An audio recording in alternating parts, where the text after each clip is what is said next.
Good morning students, welcome to TSN Education channel. Today we will do class 8th Social and Political Life chapter 1st the Indian Constitution 5th video page number 13 Separation of Powers topic.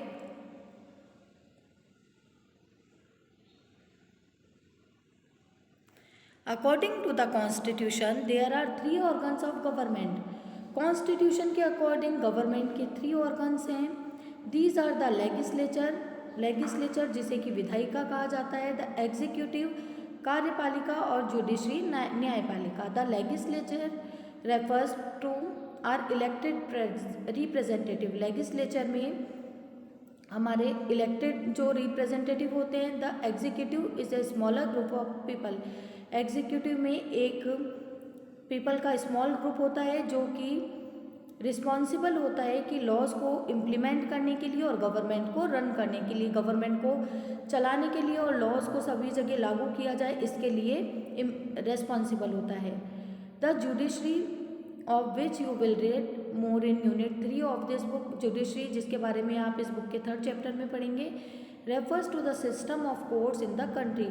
Country के court से के system को judiciary कहा जाता है. In order to prevent the misuse of power by any one branch of government, अगर constitution says the each of these organ should exercise different powers, कि अगर किसी भी गवर्नमेंट की ब्रांच में अपनी पावर्स को अगर कोई मिसयूज़ करता है तो कॉन्स्टिट्यूशन में कहा गया है कि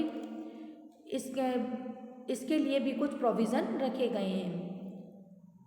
each of this organ should exercise different parts, कि जो ये जो ऑर्गन्स हैं इनकी जो पावर्स हैं ये डिफरेंट हैं. Through this each organs act as a check on the other organ of government.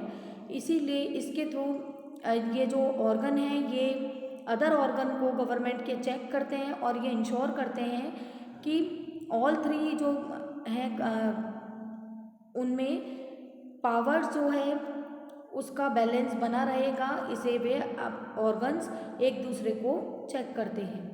The word state is often use to in this chapter. यहाँ पर जो स्टेट वर्ड इस चैप्टर में यूज़ किया गया है, this does not refer to state government. यह state government को रेफर नहीं करता है. Rather we use state. जब हम स्टेट को यूज़ करते हैं we are trying to distinguish it from government. यहाँ पर हम गवर्नमेंट के लिए इस वर्ड को स्टेट को यूज़ करते हैं. Government is responsible for administering and enforcing law. Government administration के लिए और लॉज को इन्फोर्स करने के लिए, लॉज को इम्प्लीमेंट करने के लिए रिस्पॉन्सिबल है.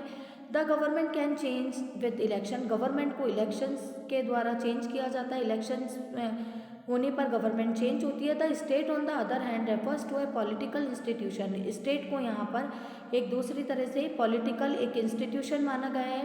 That represent a sovereign people who occupy definite territory, जो कि डेफिनेट टेरिटरी में रहने वाले जो भी पीपल हैं उन्हें रिप्रेजेंट करती है. We can thus speak of the Indian state, जहाँ पर हम इंडियन स्टेट को यूज़ करते हैं, the Nepali state etcetera. The Indian state has a democratic form of government. Indian state में गवर्नमेंट की डेमोक्रेटिक फॉर्म है, लोकतांत्रिक व्यवस्था है. The government is one part of the state. Government state का ही एक पार्ट है. The state refers to more than the just the government. State को गवर्नमेंट से कहीं ज़्यादा माना है and can not be use interchangeably with it, और इसे इंटरचेंज नहीं किया जा सकता. The fundamental rights in the Indian Constitution include fundamental rights, जो कि इंडियन कॉन्स्टिट्यूशन में हमारे भारतीय संविधान में कौन से मौलिक अधिकारों को इंक्लूड किया गया है. राइट टू इक्वलिटी, समानता का अधिकार. All persons are equal before the law. कानून की नज़र में ऑल पर्सन्स इक्वल हैं. This means that all persons shall be equally protected by the laws of the country. इसका मीन ये है कि कंट्री के लॉज के अकॉर्डिंग सभी को इक्वली प्रोटेक्ट, ऑल पर्सन जो भी इस कंट्री के उन्हें इक्वली प्रोटेक्ट किया जाएगा. It also states that no citizen can be discriminated against on the basis of their religion. इसमें यह संविधान में यह भी कहा गया कि किसी भी सिटीज़न को उनके रिलीजन, उनकी कास्ट और सेक्स के बेसिस पर उनके साथ डिस्क्रिमिनेशन, कोई भी भेदभाव नहीं किया जाना चाहिए। Every person has access to all public places including playgrounds, hotels, shops etcetera. Every person, कोई भी पब्लिक प्लेसेस जिसमें कि प्लेग्राउंड्स और होटल्स, शॉप्स को इंक्लूड किया गया है, इन्हें किसी भी पर्सन को एक्सेस करने के राइट्स दिए गए हैं।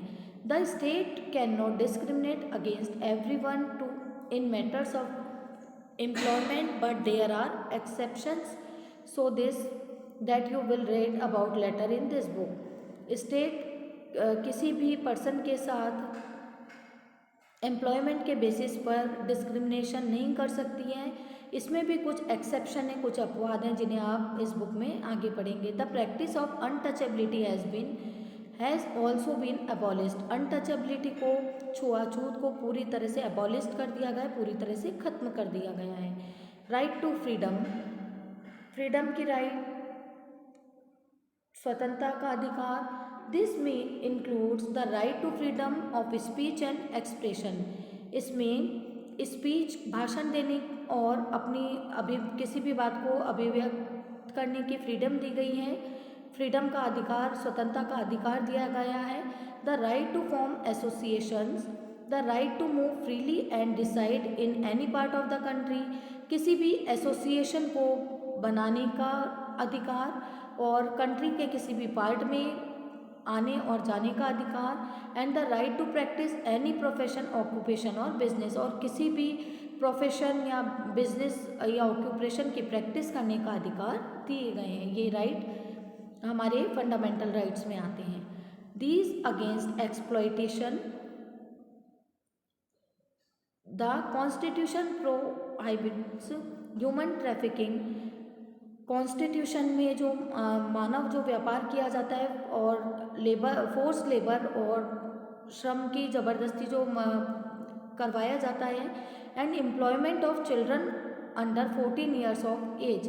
14 ईयर्स या फिर उससे कम एज के बच्चों से जो ज़बरदस्ती बाल मजदूरी करवाई जाती है, इसके अगेंस्ट कुछ राइट्स बनाए गए हैं, इनके लिए कुछ अधिकार बनाए गए हैं। Right to freedom of religion, अपने धर्म को मानने की जो फ्रीडम, स्वतंत्रता का अधिकार दिया गया है। Religious freedom is provided to all citizen, धर्म से संबंधित स्वतंत्रता सभी सिटीजन को प्रोवाइड की गई है। Every person has the right to practise, profess and propagate the religion of their choice. कोई भी पर्सन किसी भी रिलीजियन की प्रैक्टिस कर सकता है, अपने धर्म को, किसी भी धर्म को अपना सकता है और प्रोपेगेट, किसी भी धर्म को प्रचार करने की उसे राइट्स दिए गए हैं। कल्चर एंड एजुकेशनल राइट्स, सांस्कृतिक और शिक्षा के अधिकार। द कॉन्स्टिट्यूशन स्टेट्स, कॉन्स्टिट्यूशन में कहा गया है दैट्स ऑल माइनॉरिटीज, सभी अल्पसंख्यक, रिलीजियस और लिंग्विस्टिक, धर्म और धार्मिक, can set up their own educational institutions.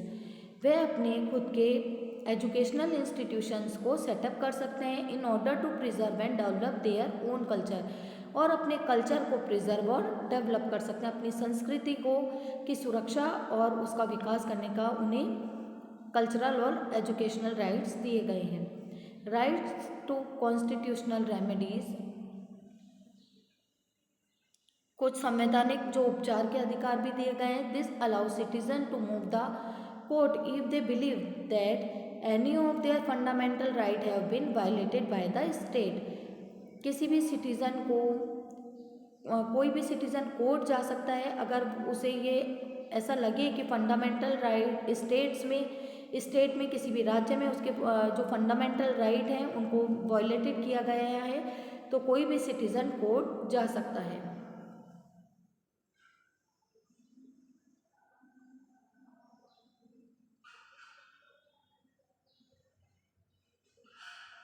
Fundamental rights, इस टॉपिक को हम नेक्स्ट वीडियो में कंटिन्यू करेंगे।